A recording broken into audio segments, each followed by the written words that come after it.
slide talking about making a list of what to do. Okay, so what kind of stuff is it good in terms of selecting certain exercise? 好，那究竟我们可以去做哪些运动呢？我们要如何去选择这些运动呢？我们将会在这里做一个说明。So I mentioned that it's not so much about strength only, it's about the coordination, the pattern, right? So the first one I think about the acceleration, deceleration. So something like a medicine ball throw, okay? And then not only throwing the medicine ball, but you catch the medicine ball, that's the deceleration, and then you throw the medicine ball, okay? Throwing action requires the sequence from the leg to core to arm to throw, right? So I kind of like this sequential pattern to choose as an exercise. 好，那在这个部分呢，我们讲到说，核心肌力的部分其实并不是只有它的强度，而是它如何去使用。那像是我们在投掷药球的时候呢，我们就会有分加速度的阶段跟减速度的阶段。像是在接药球的时候就有减速度的阶段，那在抛掷出去的时候就有加速度的阶段。那在加速度的部分呢，我们会希望能看到从下肢脚的部分发力，传递到核心，然后再传递到上肢，最后将药球这个投掷出去的动作，这是我们想要看到的东西。And then not many people have a medicine ball at home. You know, I have it, but you guys don't have it. So you have to think about what's available at home. So, you know, you can use something like stairs to be able to do step up or step down to control the concentric portion and then the eccentric portion. 好，那其实并不是每个人家里都有药球，虽然我们在 Peak Force 里面，我们是有药球在做训练的，但是并不是每个人都有。那这时候我们可以做哪些替代呢？我们可以试着用登阶的方式，登阶上跟登阶下来去判断我们向心跟我们离心的时候的动作控制。So once again, like some of the exercise you have to choose is to be able to transfer the energy. Okay, so that's the important part. Right? So you have to be able to work on the coordination, how to use the leg to transfer to the core, to the upper body, okay? Whether it's the, you know, I mentioned about the medicine ball throw or some dynamic movement of any dumbbell exercise. You know, you can combination, you can do squat to shoulder press, you know, you connect, you know, different movement together. OK, 那这时候重点呢，我们将会把它着重在传递力量的部分，也就是说，你如何将力量传递出去。那像是我们会做一些深蹲加肩推的动作，或是除了投掷药球之外呢，也有一些其他动作也可以有这个帮助的部分。And then another part that I really emphasize for core training is to be able to decelerate. Okay, can you actually stop the movement? Okay, we call it anti-rotation exercise. Okay, so we actually do a lot of those exercises with our athletes too, you know, to be able to stop the movement, right? So those are also very important, using a tubing band, okay, using your own body weight to do anti-rotation exercises. 好，那在这核心肌力的部分呢，我们就是强调说它的减速，也就是说你如何让你的动作能够去急停暂停的这个能力在。所以我们会做很多的抗旋转的动作，像是使用我们的弹力绳啊，或者甚至我们使用我们的自身的体重，都可以做很多抗旋转的动作，来做一个减速，来做一个强化核心的部分。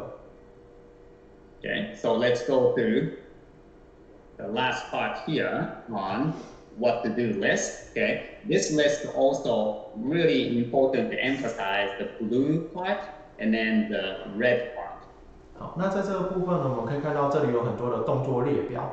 那待会我们会讲解蓝色的部分跟红色的部分。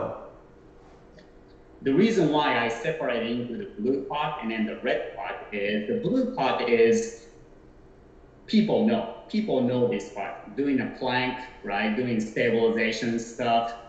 But the truth is, those are not very high force activity for concentric and eccentric. These are very easy isometric tasks. 好，那在这为什么会分成蓝色部分跟红色部分呢？在蓝色部分是很多人都知道的，像是棒式啊、侧棒式啊等等之类的。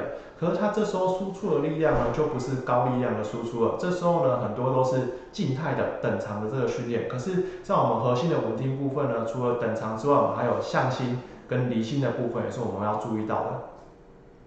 So the blue part is more focusing on the stabilization to focus on the isometric act, right? The red part, on the other hand, it's more dynamic, okay?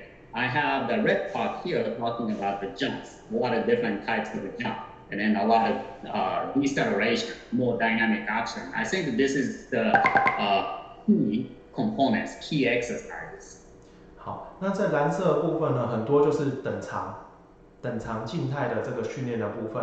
那在红色的部分呢，就有很多动态的部分，也就是说，你可以让你的身体去更试着去如何去加速跟减速，所以会有很多跳啊等等之类的动作在。So once again, going back to the idea, what kind of exercise is best, right? It's not so much about the exercise selection, but the talking about how to sequentially match those exercises. So after you finish your stabilization, you have to challenge yourself with the dynamic action of acceleration and then the deceleration. 好，所以重点不在于动作的训练的选择上面，而是你如何去让你的肌肉有一个正确的顺序。所以当你的身体能够去适应说等长的训练，像是棒式等等之类之后呢，你要去试着挑战自己更多的身体，更多的身体能力，也就是让你的身体能够去加速，能够去减速，像是我们这个列表上这些跳的动作的部分。So people who have taken my course, and then also some of the athletes I work with, they know this very well from me, that I always have level 1, level 2, level 3, level 4, so on. I have this exercise progression thinking about from the static stabilization to dynamic stabilization for strengthening the sequence. Not only strengthening the muscle, but strengthening the sequence. 好，那如果到这个我们在训练训练课程的设计上面的时候，我们就会有等级1啊、等级2、等级3、等级4、等级5的这个训练的阶段，也就是说，让你的身体能够越来越被挑战，它是一个渐进式的进展。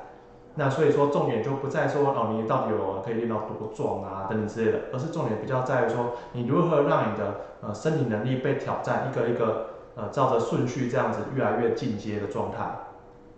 Yeah, so I use most of these type of exercises in a warm-up routine. Okay, I use it for, let's say, level 1, static stabilization. Level 2, a little bit of unstable surface stuff. And then the level 3, talking about more concentric action. Level 4, talking about deceleration. Like that's kind of the progression that you need to do to challenging your body little by little. 好，所以在热身的时候呢，那博士可能就用一个等级1的训练，也就是说只有静态的部分。那再来呢，慢慢的进阶到等级2，它就制造一些不稳定的状态。那等级3的时候呢，它就也许就是让你做一个向心动态的动作开始出现了。在等级4的时候呢，就会让你去练习去如何去减速，也就是急停减速的部分，来这样子一步一步的让你的身体越来越被挑战。So when you hear, okay, if you do this exercise, you get good core strength, it might be true for very weak people. Okay, very weak people can gain strength no matter what they do. But if you have to train in a progressive manner, you have to do it in a sequential pattern. OK， 所以当你在训练或是一些比较体能的能力比较弱的人的时候，不管你做什么，其实他都会去慢慢进步。也就是说，你可以训练他的核心的肌力，就让他越来越壮嫩之类的，他的确会慢慢进步。但是当你的运动员或客户他的能力越来越高的时候，你要知道如何去安排一些升阶的动作、进阶的动作，让他的身体能够一步一步的被挑战，让他越来越强壮，体能状况越来越好。